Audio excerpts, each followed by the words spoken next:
What I'm about to tell you will change the way you see public transport forever. This is the story of a bus driver who encountered something so terrifying on his midnight route that he was found catatonic behind the wheel, unable to speak about what he'd witnessed. By the time this story is over, you'll discover a twist so shocking that it will make you question everything you thought you knew about life, death, and the choices we make in between. I promise you, the ending will leave you speechless. But before we dive into this nightmare, make sure you hit that subscribe button and turn on notifications, because stories like this, stories that reveal truths hiding in plain sight, are exactly what you'll find here at Knocks in the Dark. Trust me, you won't want to miss what's coming. Let me tell you about David, a bus driver who had been working the midnight shift for over a decade. Route 13 wasn't the most popular assignment. It serviced the night shift workers heading to the factories, late-night hospital staff, and the occasional person trying to get home after missing their last connection. David preferred the quiet routes. Fewer passengers meant fewer complications. And after 10 years of dealing with everything from drunk college students to people having mental health crises, he appreciated the peaceful predictability of his midnight run. The route was simple, 14 stops along Industrial Avenue, ending at the transit depot at exactly 2:47 a.m. David knew every pothole, every traffic light, and most of the regular faces that climbed aboard his bus each night. Which is exactly why what happened on this particular October evening disturbed him so deeply. It began like any other shift. At 12:15 a.m., David started his route with only a handful of passengers. There was Maria, a nurse who always sat in the fourth row and got off at Memorial Hospital. She'd been taking this bus for 3 years, always polite, always tired from her long shifts. Then there was old Bill, a factory worker who never said much beyond a grunt of acknowledgement. Bill had been riding this route longer than David had been driving it, always taking the same seat near the back, always getting off at the industrial complex. But tonight there was someone new, a woman, perhaps in her 30s, wearing a heavy dark coat that seemed oddly out of place for the mild autumn weather.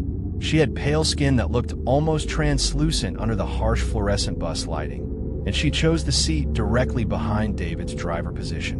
When she paid her fare, her coins felt unusually cold in David's palm. Not just cool, ice cold, as if she'd been holding them in a freezer for hours. If you're already getting an uneasy feeling, trust me, this is just the beginning. Make sure you're subscribed because this story takes turns you won't see coming. The first few stops proceeded normally. A couple of factory workers boarded at stop 3, heading to the overnight shift. A young medical technician got on at stop 5, probably going to work at the hospital.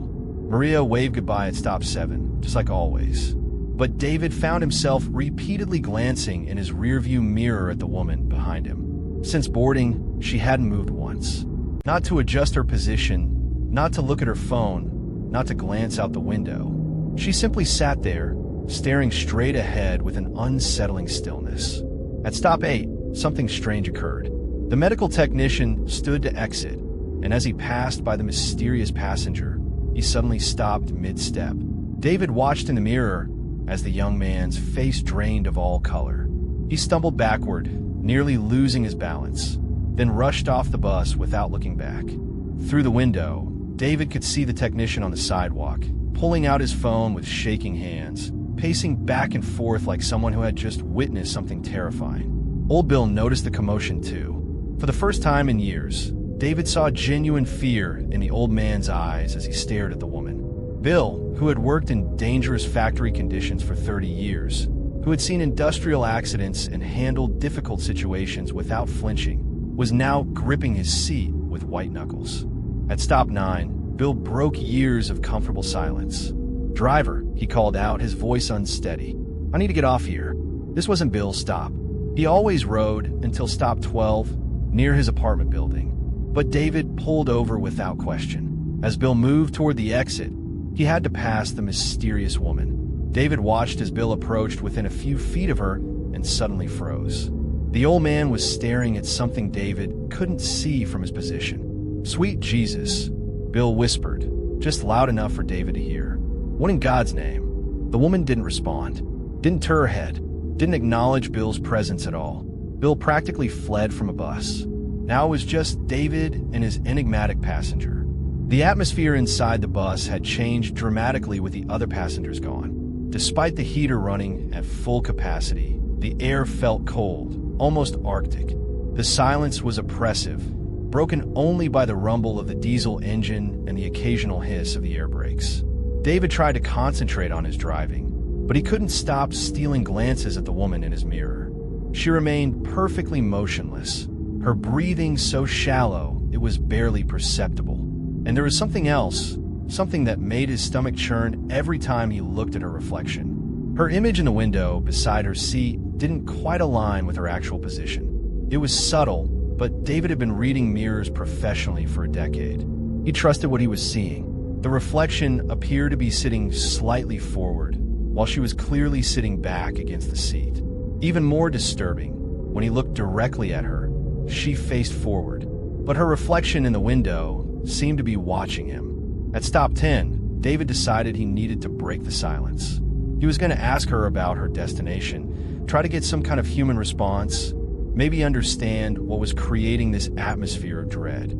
Just as he opened his mouth to speak, the woman moved for the first time since boarding. She turned her head slowly, unnaturally slowly, like someone with a severe neck injury, and looked directly at him through the rearview mirror. David's blood turned to ice water in his veins. Her eyes were completely black. Not just the pupils, but the entire visible eye from corner to corner was black as midnight. When she looked at him, he experienced something he'd never felt before, a sensation like she was seeing straight through him to something beyond, something that made every instinct in his body scream for him to run. But worse than her eyes was her smile. When she realized he was watching her, she smiled. It was too wide, revealing too many teeth, and it never reached those empty, black eyes. "Almost there now," she said in a voice that seemed to echo from a great depth. "Just a little bit further, David." He hadn't told her his name. His name tag faced forward toward the passengers. There was no way she could have seen it. "I know what you're thinking. You're thinking this is just another ghost story, another tale of supernatural encounters on public transport. But what happened next will change how you think about the boundaries between our world and whatever lies beyond." David wanted desperately to stop the bus. Every survival instinct was telling him to pull over, abandon the vehicle, and run. But something was compelling him to continue driving, to complete the route. It felt like his body was responding to commands that weren't coming from his own mind. "You want to understand what's happening, don't you, David?" the woman asked, though he hadn't spoken. Her voice was clearer now, but still carried that hollow, echoing quality. Everyone always wants to understand. David found himself nodding, even though he hadn't intended to. "I was on this bus, David. This exact route. Many years ago. The same night, the same time. Do you remember that evening when you first started driving this route?" David did remember. It had been his very first shift on Route 13, years ago when he was new to the job. A woman had boarded at the first stop, paid her fare, and taken the front seat behind the driver. He'd been so nervous about his new position, so focused on following procedures correctly, that he'd barely paid attention to his passengers. "You were so young then," she continued, that unnatural smile never wavering. "So eager to do everything by the book. When I got on that night, I was running from something dangerous. Someone who had been stalking me, threatening me. I thought the bus would be safe. I thought if I could just stay on until morning, until I could get help." David's hands began trembling on the steering wheel. A memory was surfacing, something he'd buried deep in his mind. "But when we reached the end of the line, you followed your training exactly. End of route, you announced. Everyone must exit. You made me get off, David. You left me alone in that depot parking lot at 3 in the morning." The transit depot was coming into view now. Stop 14. End of the line. Just like that night, so many years ago. He was waiting for me, David. The man who'd been following me.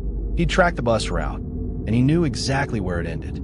When you drove away and left me there, completely alone and vulnerable. Her voice dropped to a whisper that somehow filled the entire bus. He finished what he had started. The memory came flooding back now. David remembered reading about it in the local newspaper several days later. A woman found dead in the transit depot parking lot. Murdered. The police never solved the case. Every year, David, every anniversary of that night, I return to this bus. I ride the route one more time. But this year is different from all the others. Ow, David managed to whisper. Her smile stretched impossibly wider. Because this year, you're gonna get off with me. The bus rolled into the depot parking lot. David felt his hand moving toward the door controls, but the movement wasn't voluntary. The doors opened with their familiar hiss. "Come along, David," the woman said, rising from her seat. In the full lighting, he could see her clearly for the first time, and immediately wished he couldn't. Her dark coat was torn and stained with what looked like old, dry blood. Her skin wasn't just pale, it was gray, with dark veins visible beneath the surface. The smell that wafted from her direction was of something that had been decaying for years. "I'm not going anywhere," David said, but even as the words left his mouth, he felt his body standing up, moving toward the exit. "Oh, but you are," she replied. "You see, David, there's someone waiting for us out there. Someone who's been very patient all these years. Someone who wants to meet the man who delivered me to my death." Through the windshield, David could see a figure standing in the shadows at the edge of the parking lot. Tall, wearing dark clothing, hands tucked into jacket pockets. Even from this distance, David could sense the malevolent energy radiating from the shape. "That's him, David, the one who killed me. And he's told me that he's been waiting all this time for you to bring me back here. He has such interesting plans for both of us." David tried to resist, attempted to sit back down, struggled to close the doors. But his body no longer belonged to him. Step by step, he walked toward the bus exit. "No," he whispered. "I won't go out there. You don't have a choice, David. You made your choice all those years ago when you left me alone in this parking lot. Now you must face the consequences of following the rules instead of following your conscience." Just as David reached the doorway, just as he was about to step off the bus and into whatever nightmare awaited him in the parking lot, something unexpected happened. His radio crackled to life. "Unit 13, Unit 13, this is dispatch. David, are you there? We have an emergency situation." The woman's head snapped toward the radio, her black eyes narrowing with surprise. For the first time since boarding, she looked uncertain. "David, if you can hear this, do not exit your vehicle. Repeat, remain in the bus. We have reports of a dangerous individual in the depot area. Security is on the way." David felt the invisible force controlling his movements weaken slightly. He lunged for the radio microphone. "This is Unit 13, he gasped. "I'm at the depot. There's someone here, someone dangerous. Stay in the vehicle, David. Secure all doors. Help will be there in less than 2 minutes." David slammed the door controls. The entrance sealed with a satisfying thunk. He turned to face the woman, expecting to see rage, expecting some kind of supernatural attack. Instead, she was smiling. But this time, it was different. This smile seemed genuine, almost peaceful. "Oh, David," she said, her voice now filled with what sounded like gratitude. "You finally did it. After all these years, you finally kept me safe." She began to fade, like morning mist dissipating in sunlight. "Thank you," she whispered as she became translucent. "Thank you for not making me get off the bus alone." Security lights flooded the parking lot as patrol cars arrived. Through the windshield, David watched the dark figure at the edge of the lot melt back into the shadows, disappearing into the night. David was discovered 30 minutes later, catatonic behind the wheel of his bus. Security arrested a man who had been hiding near the depot, a man who matched the description of a suspect in several cold case murders dating back over a decade. In his possession, they found newspaper clippings about unsolved crimes, including the murder of a young woman in this very parking lot years earlier. David never drove a bus again. He was placed in a care facility after repeatedly insisting that the victim of that long-ago crime had returned to save his life by teaching him to save hers. Route 13 was permanently discontinued. But here's something the authorities never publicized. According to the GPS tracking system, Bus 13 made 15 stops that night instead of the usual 14. The extra stop showed a duration that, according to the timestamp, lasted exactly as long as the gap between that original murder and this night of resolution. If this story gave you chills, if you want to explore more tales from the boundary between our world and the unknown, hit that subscribe button and ring that notification bell. Because reality is far stranger than we're told, and I'm here to share every mysterious encounter I can uncover. Welcome to Knocks in the Dark, where every shadow holds a story.